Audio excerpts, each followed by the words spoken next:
Hello everyone, welcome to the latest edition of our Global Outlook.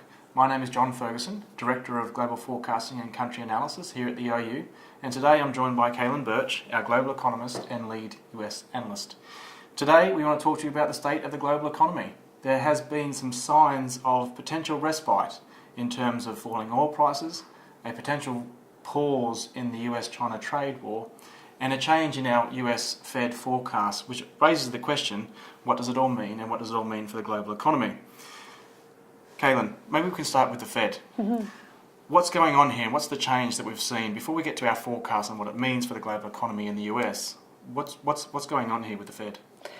I think what we're seeing right now is kind of a shift in tone. The economic data coming out of the US is still quite positive.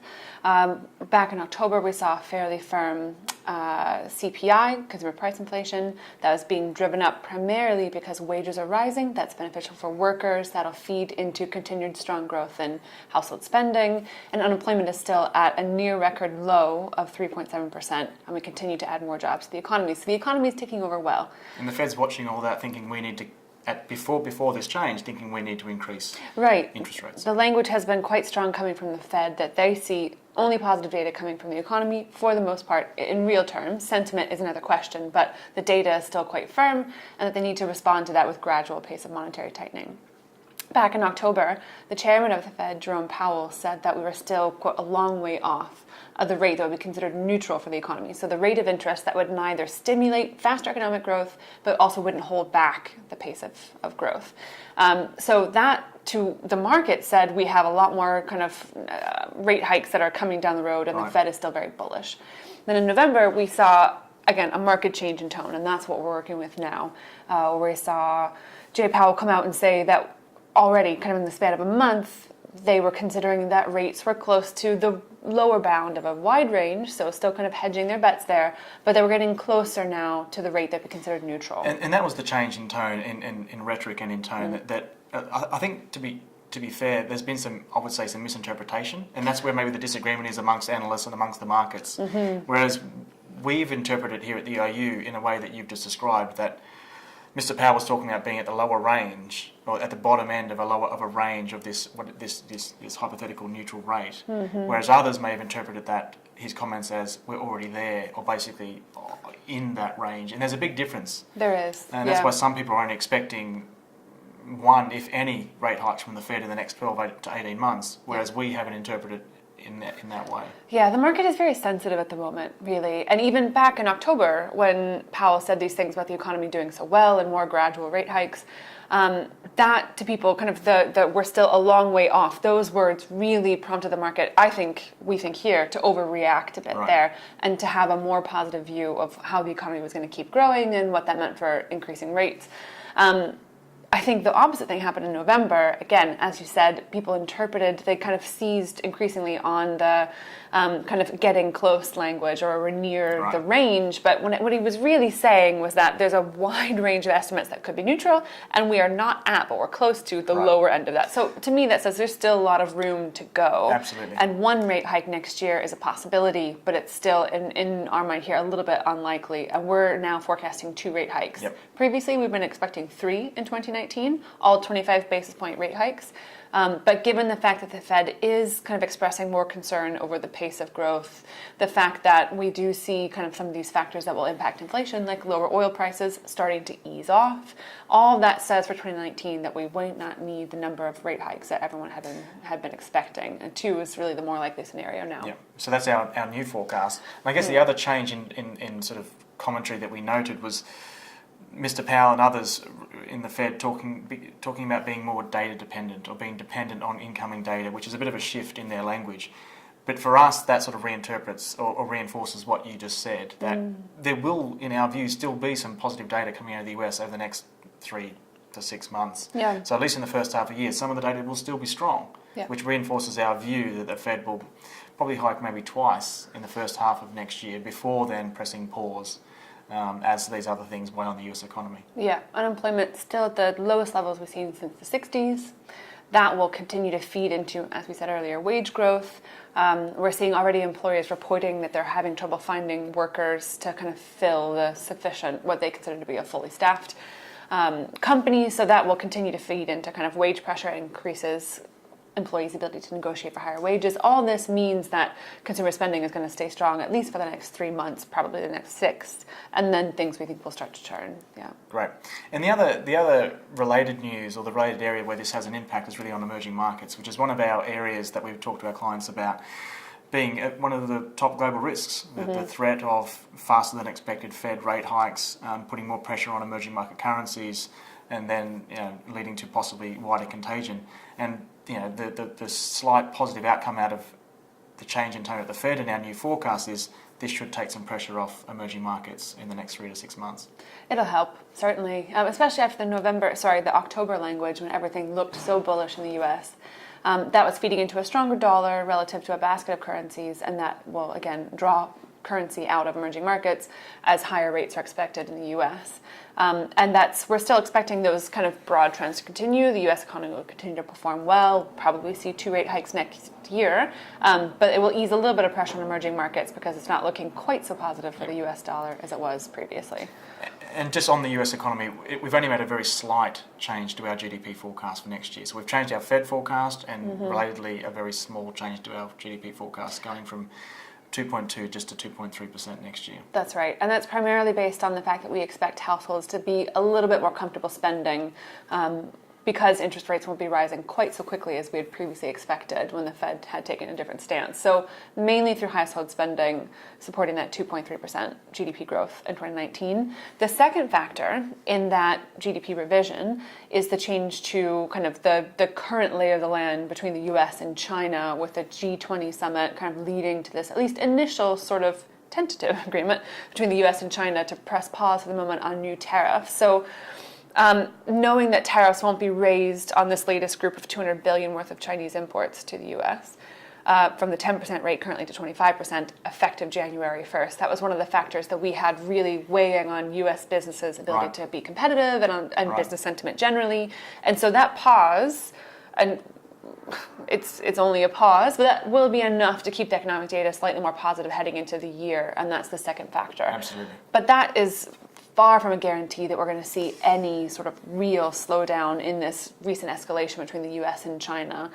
What do you think really will be the outcome of the ongoing trade talks we now have in the next 90 days? Absolutely. I think the pause is the right word to use, because that's the way we see it. We don't see anything meaningful happening in the 90-day period from December 1st for 90 days after. So we'll get to sort of February, March, and China may have offered some small things around the edges, maybe purchasing more of US exports of maybe agricultural goods or so on, but it's the fundamental issues that we just don't see any progress being made in the first couple of months of next year or the rest of December as we sit here now.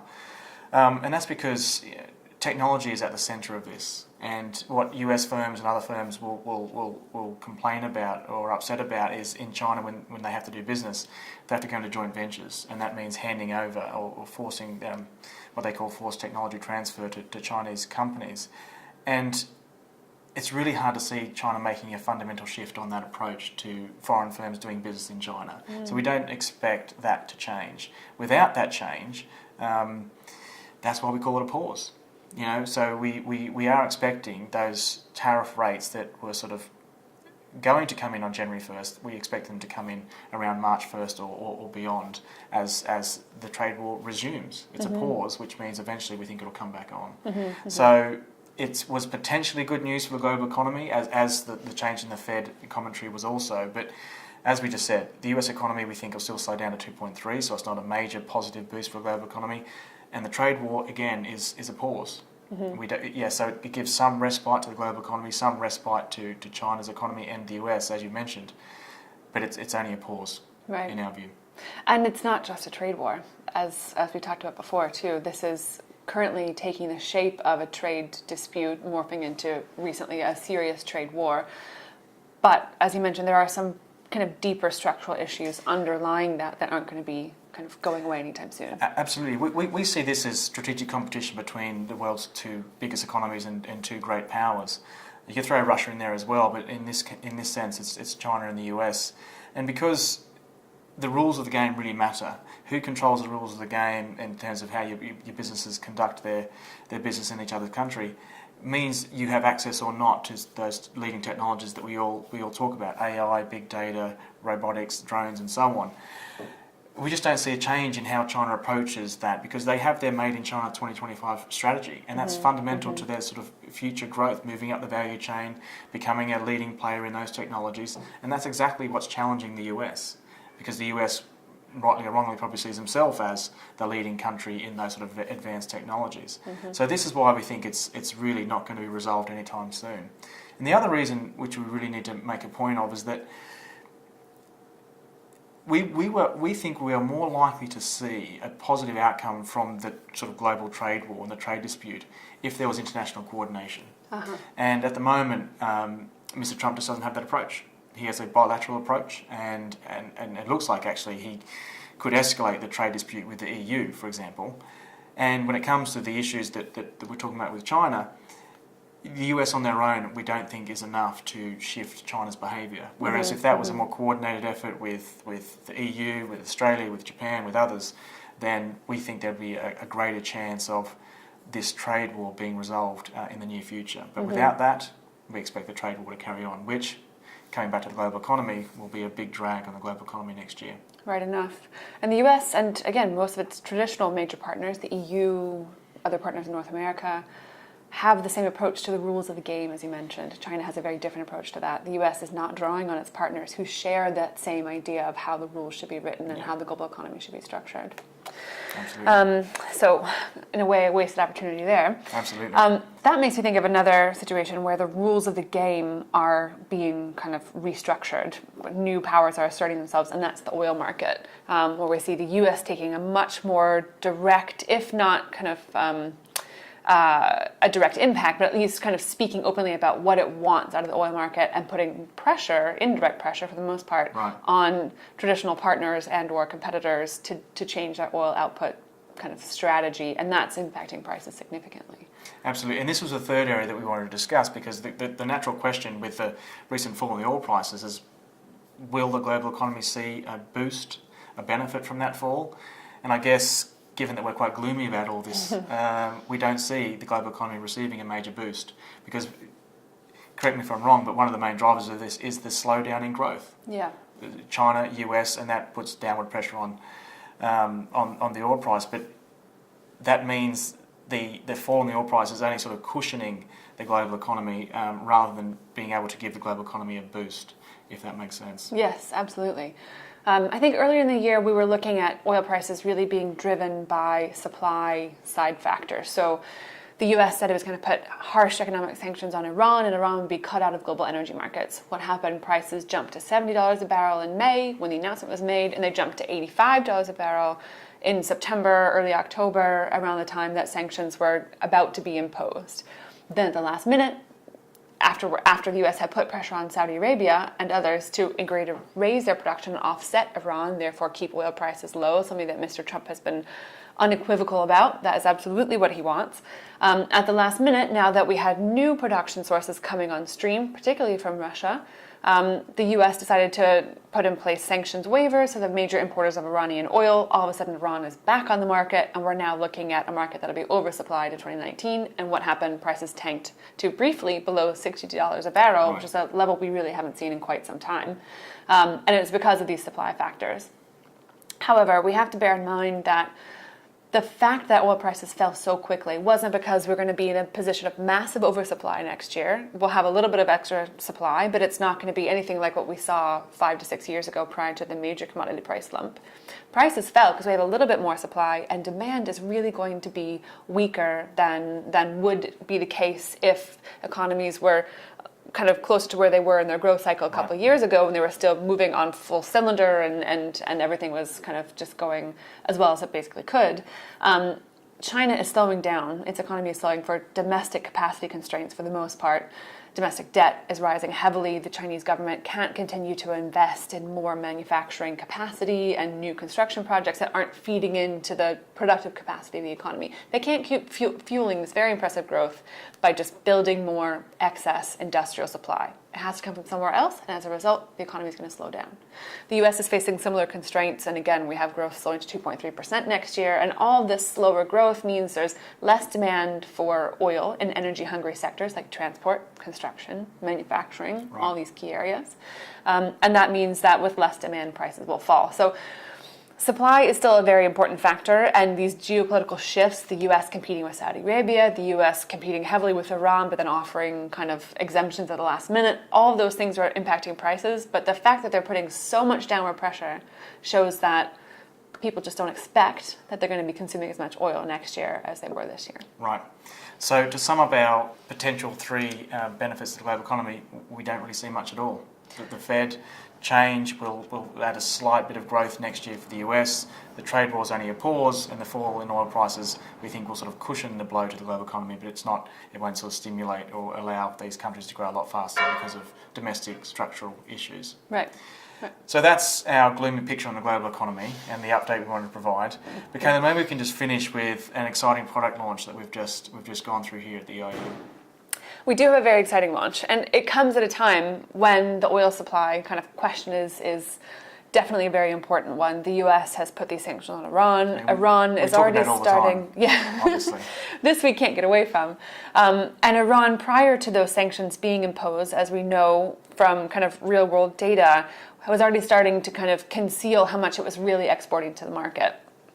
Saudi early in the year made promises to raise production, but then actually didn't quite follow through, and we haven't seen really between June when it promised to raise production and November when it started to change its tack after the US sanctions kind of reversion.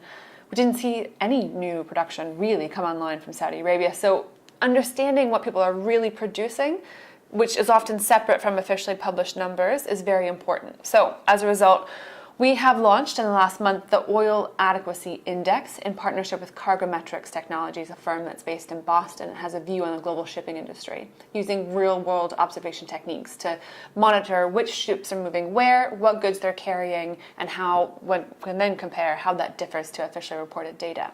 So the Oil Adequacy Index will measure with considerable accuracy the real level of crude oil seaborne exports from all OPEC countries and Russia. And we'll have that data 8 to 10 weeks ahead of officially published figures from OPEC or other kind of major entities like the IEA.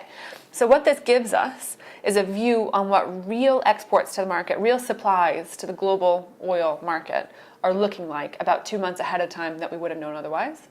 And then what we'll do at the EIU with the index is match that against our oil consumption forecast, how much oil we think the world is going to consume in any given week. So we're matching supply and demand exactly. on a weekly basis. On a weekly basis. So we'll know how adequate the amount of oil supplies on the market are to meet the demand. And that index could go up or down any week, and it could, for example, be because production is rising so the market's more amply supplied, or a similar change could be because we expect demand to slow down because of seasonal variations or because of other geopolitical factors.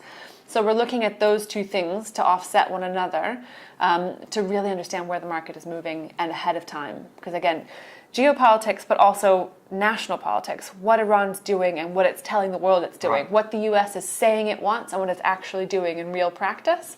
These things will be more important, I think, than official statements to knowing where the oil market is going. Right, it sounds fascinating. It sounds like a great product. So people can head to our website, I'm sure, at eiu.com to find out more information, but they'll probably see some other marketing around for the Oil Adequacy Index. Yes, we'll be pushing this out and having a webinar in January, so we'll talk through the specifics of the index, what data we're seeing at the moment, and what that says about kind of major players on the oil market. Also, what we're thinking is happening in terms of global economic performance and therefore oil demand heading into early 2019. So that'll be January 10th. Okay, excellent. So anyone watching this or looking at our website, there'll be a webinar coming up in early January 10th to find out more about the index.